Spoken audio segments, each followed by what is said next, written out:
Take thy phone from off my door, quoth the raven, nevermore, nevermore. Okay. I want to hear some reactions. Who has read the poem before? Me. Okay. So being that you read the poem before, okay, we're gonna start our discussion. Being that you've read the poem before, what do you think about the video? Kind of weird. The guy gets too into it. Creepy. What do you mean too into it? He's just like into it. Okay. That's how you supposed to read poems. What about his inclusion of details? You think he was pretty close to getting that imagery going that we were looking for? Yeah, he did it perfectly. How do you think that he inflected upon syntax? Good job. Anybody want to answer? What is syntax? Syntax, sentence structure. What we did in the beginning exercise. Very dark words. Like jury, weak, and Let's talk about some of these uses. Look at the poem based on how he was reading. You notice a use. Yeah. Let's talk about some of these. How did he inflect upon the punctuation and the sentence structure? What's something that's used in the poem a lot? nevermore. No, I'm talking about punctuation. I mean, There's punctuation right now. exclamation mark. Yeah. No, that dad. Give me a line. Give me a line with exclamation point. There's one. There's two. Girls. Lenore. Yeah. Okay. Somebody said M dash.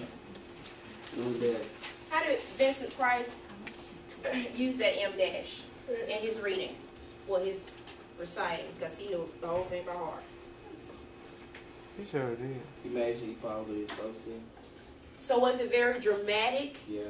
It intensified and made it more suspenseful. Wow. Made it more suspenseful. Now, will everybody take out a sheet of paper? What did I erase? He writes everything in red, green. Red, green,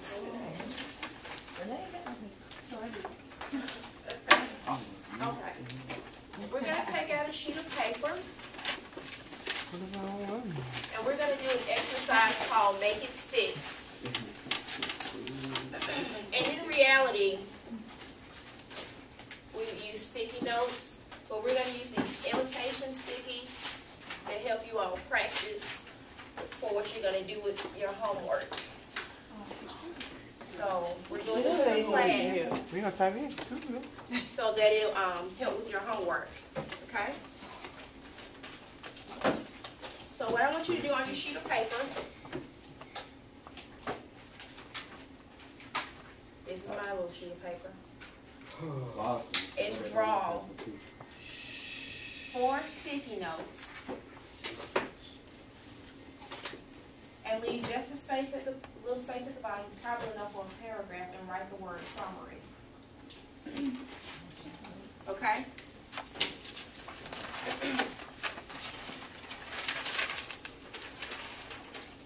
And on these stickies, we're going to include details about plot,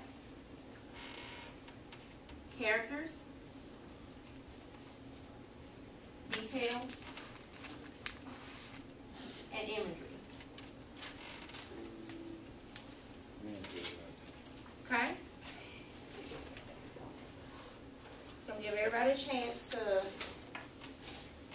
be an artist. You don't have to make it look all weird.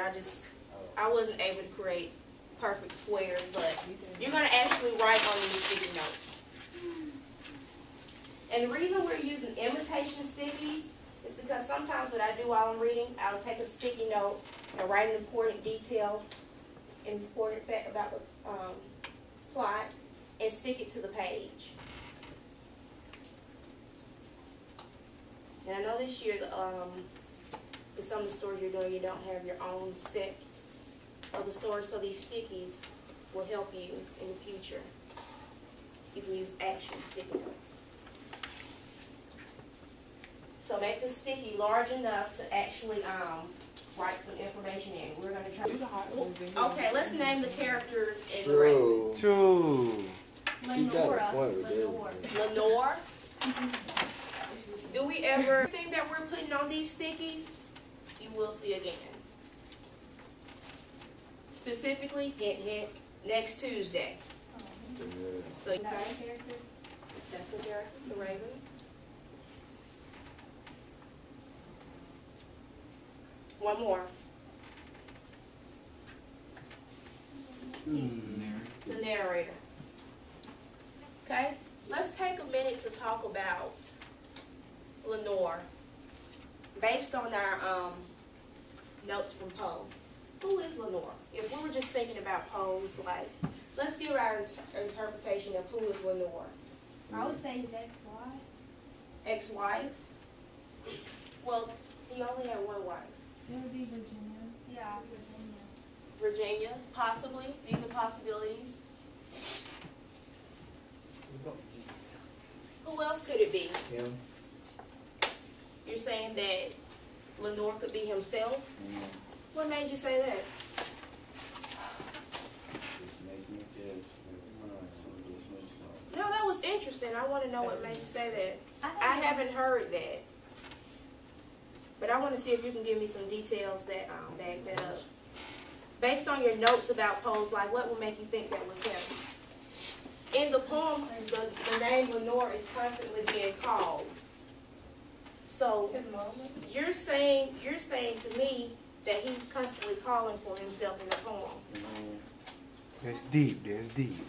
I think what she said. I want you to talk about that, because that's basically what you just told me. What do you think about that? It's like. Is there ever a moment in your life you feel like you're constantly calling for yourself? No. Yes, yes, What about Poe? Yeah, I was trying to. What would make him constantly call for himself? Because maybe somewhere in the different transitions in his life, he lost like exactly who he was. You know what I mean? We're gonna write down himself. Really? Let's try to think of some things that could be represented by the Raven. Where is the Raven perched? On top of. Chamber door. Like a secret hideaway. Secrecy. What else you think about when you think about chamber? Secluded. Secluded. You using big words. Okay. So what could be trying to enter this narrator's state of seclusion, secrecy, and being locked away? So you're thinking that the Raven represents depression and that it's constantly trying to enter. Okay. And what line was that? Stanza 1, 2, 3, 4. 10. Stanza 10. And what line? The first line of stanza 10. We want to underline that. We're simply annotating. Could the chamber represent his mind? His mind. So we're going to put that under the setting. So that's under the plot. Setting the chamber. And can you give me a line that made you think of that? What does this darkness tell us? I mean, like, it kind of gives off the hint of depression. Like, Sad. when I think of dark, I think like bad. Sad, lonely. Think about curiosity. I think about You lonely. can't see nothing. Lonely. See nothing. Mysterious. Lonely. Creepy. Okay. When does this take place? 45. No, not the year. Look in the poem. Not when this was written. Midnight. Midnight. You don't even know what dreary What is. time of year is it? December or Christmas time. How do you know that? All this is going to work in helping us get an interpretation to write down in our summary. Okay? So, back to the plot. We have our setting. It's in a chamber, 12 o'clock, midnight. Let's say something about that. What do you think about when you think about midnight? The next day.